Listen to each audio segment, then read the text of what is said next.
दोस्तों, आज फिर एक नई कहानी के साथ हाजिर हूँ। कहानी का शीर्षक है ग्रेस की सूझबूझ और हिम्मत। ग्रेस इंग्लैंड की रहने वाली 14 वर्ष की एक छोटी बालिका थी। इसके पिता लंदन से कुछ दूरी पर बने लाइट हाउस पर काम करते थे। ये लाइट हाउस समुद्र में जगह जगह पर चट्टानों पर बनाए जाते हैं।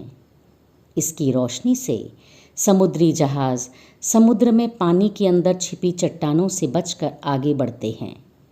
ग्रेस के पिता एक दिन काम से कहीं बाहर गए थे। लाइट हाउस के पास उसकी देखभाल करने वाली अब ग्रेस और उसकी माँ ही थीं। रात का समय था। ग्रेस के पिता अभी वापस नहीं लौटे थे।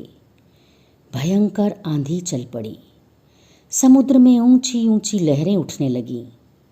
ऐसा लगने लगा कि जैसे ये लहरें लाइट हाउस को भी निगल जाएंगी। ग्रेस और उसकी माँ अपनी रक्षा के लिए प्रभु से प्रार्थना करने लगीं।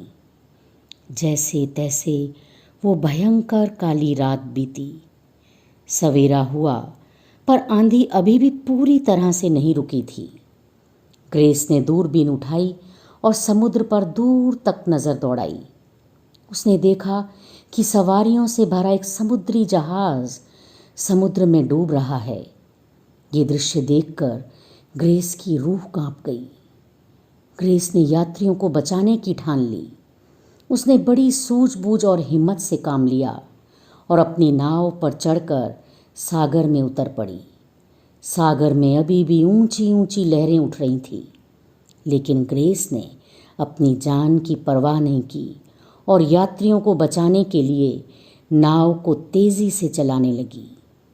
समुद्र की लहरों के थपेड़ों से एक बार तो ग्रेस की नाव उलटने ही वाली थी, लेकिन उस बालिका ने हिम्मत से उसे बचा लिया। नाव को खेते खेते वो जहाज़ के पास जा पहुंची। जहाज़ तो समुद्र में डूब चुका था, लेकिन 14 यात्री एक लकड़ी के सहारे अपनी जान बचाने की कोशिश में लगे थे। ग्रेस ने इन यात्रियों को एक एक कर अपनी नौका पर चढ़ा लिया और फिर बड़ी ही कुशलता के साथ अपनी नौका को चलाती हुई लाइट हाउस तक पहुंच गई। थोड़ी ही देर के बाद ग्रेस के पिता वापस आ गए। सभी लोगों ने ग्रेस की सूझबूझ और हिम्मत की प्रशंसा की और ग्रेस के माता पिता को अपनी इस बच्ची पर आज बहुत गर्व महसूस हो रहा था। अभी आप सुन रहे थे ग्रेस की सूझबूझ और हिम्मत की ये अनूठी कहानी। Damn.